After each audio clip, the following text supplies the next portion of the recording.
Okay guys, so I'm in the studio with my brother Sandy. We're going to give him a little lesson today.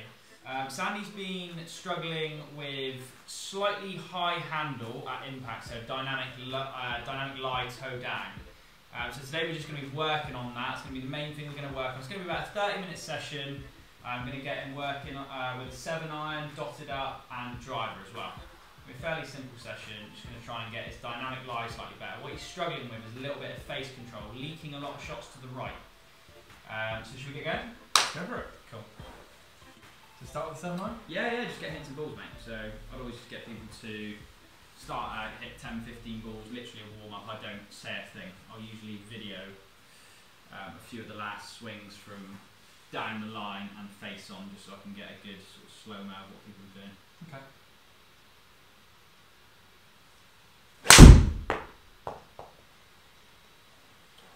Just to give you a bit more information, Sandy currently hasn't got a handicap. He hasn't been playing golf for the last couple of years.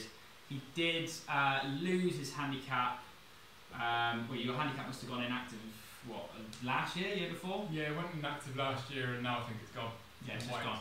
So the handicap's been wiped. He was off +1 when he left the game. So good golfer, very good golfer.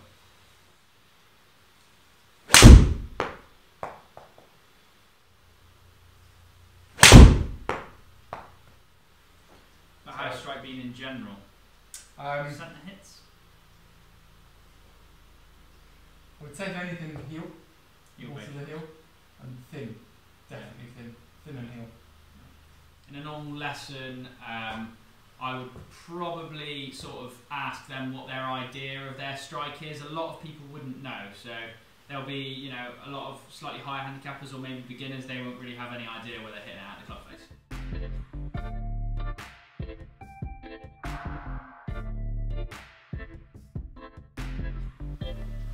A lot of it is sort of lack of playing as well. Yeah, because that. Just looking at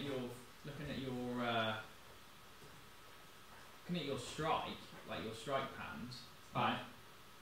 Not bad. It's just you've got like an even spread of heel and toe. Right.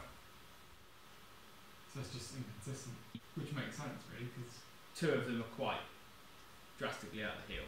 That's all. Yeah. Whereas the ones out of the toe are like fine. They're like decent strikes. But the swing looks okay. The swing looks good. Yeah. We're going to go into detail about basically what we guessed it was. What you said to me, you thought the session would be about, which is your high handle. Like we've had sessions before, and this is what we work on. Yeah, it is. Yeah. So we'll go through the data, and I'll show you guys some of the data as well. Yeah. Face to path is actually good, but we are only hitting a 7-iron. So once we move you into a driver, that might be when we start to see face to path. You know, the longer the club, the more difficult it's going to be to control the face.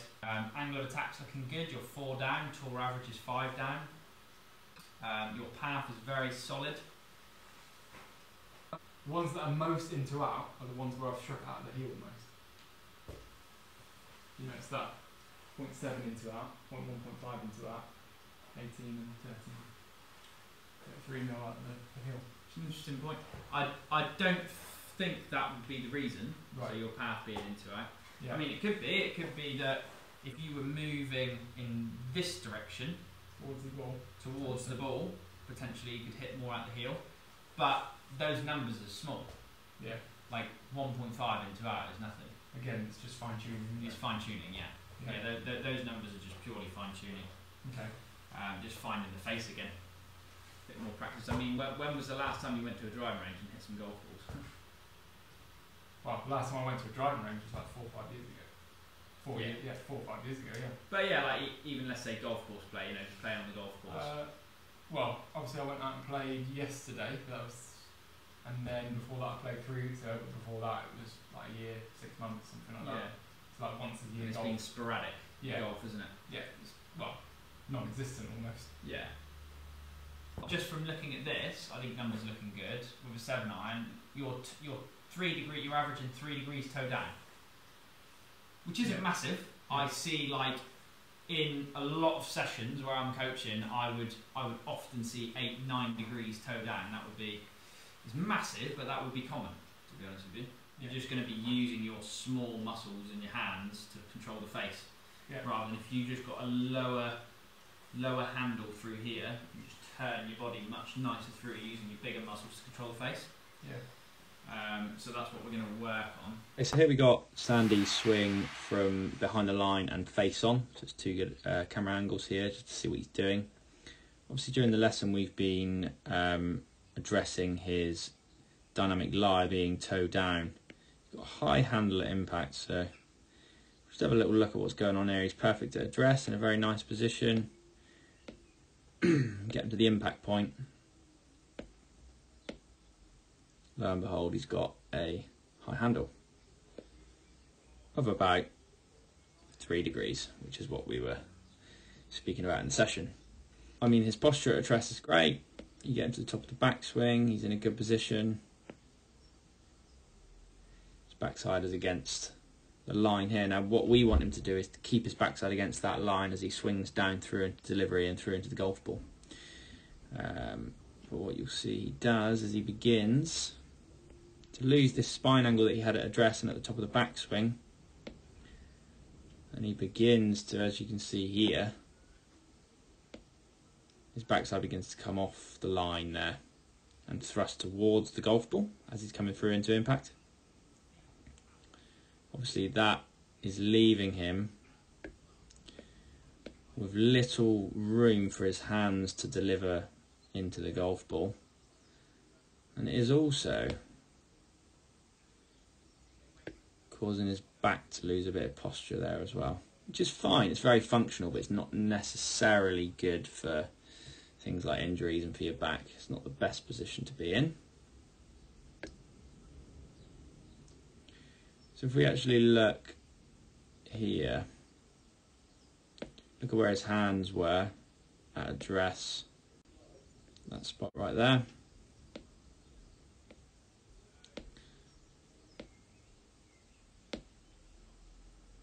And then we look at them at impact here. You can see the leg is almost touching where the hands were at address, so this thigh here is now almost getting in the way of him being able to deliver a good dynamic lie. So we've obviously got him with the feeling of sending his thighs and his backside towards the corner of the room there, almost feeling like he's being tugged by a rope in that direction. And also got him with the feeling of his hands delivering down and through impact, which is going to help him just deliver a slightly lower dynamic lie and essentially a better bit of club face control. Okay, so if we then move on to his face on angle, this is pretty straightforward, this really. Grip's looking good, everything's in a nice position. All we can see from this angle is that as he moves in, it's in transition of hitting the golf ball. If we notice his feet start to get, his weight starts to get more towards toes, and his heels come off the ground a little bit, and that's obviously his weight moving towards the golf ball. And you'll notice here as well with his hands, they get a little bit active through the ball. There's quite a quick closure rate, which is sometimes going to be difficult to time. If we're able to control what his hips are doing here and get them sending in this direction, it is going to be a big help with controlling his dynamic lie and his face to path. Okay, now I'm just going to have a quick look at the drills that we're going to go over to fix the problems that we've just looked at in the face on and behind the line swings there from Sandy.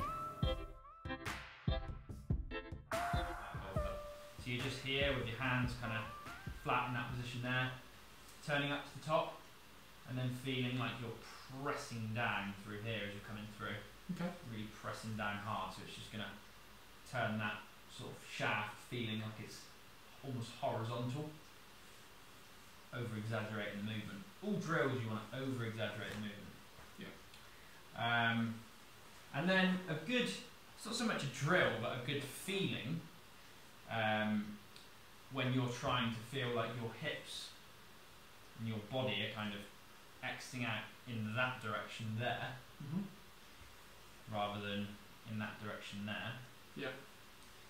It's just imagining someone's got like a piece of rope, tug of war type style, around here. They're in the corner of the room over there, and when you get to the top of the backswing, they're just pulling on you over in that direction, pulling from the hips in that direction there. You'll get into a much better position with loads more room to flatten off the plane there. Okay. Cool. Let's have a few practice swings.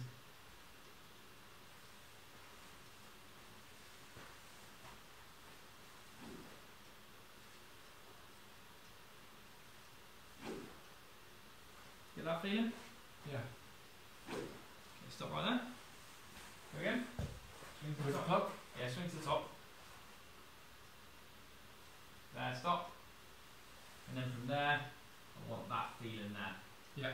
With it pulling in this direction here. Yeah. Obviously without you falling flat on your ass. Okay. Yeah? Yeah. Should we give it a go? So there we go.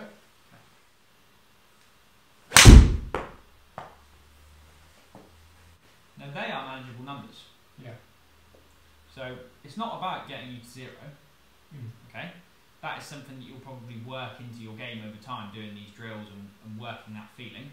You'll soon enough, you're a good enough player, you will work that towards 0. But these are manageable numbers, and I would happily work with those numbers in a custom fit.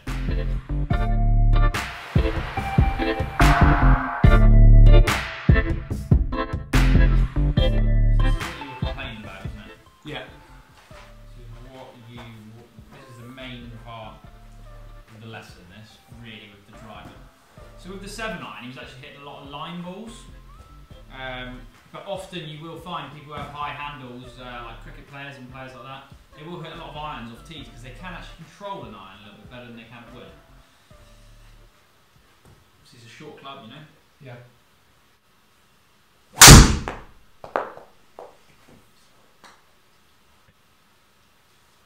.5 degrees toe up So what? with the driver. Yeah. You want to be about 6 or 7 degrees toe up. Oh, really? Yeah. Okay.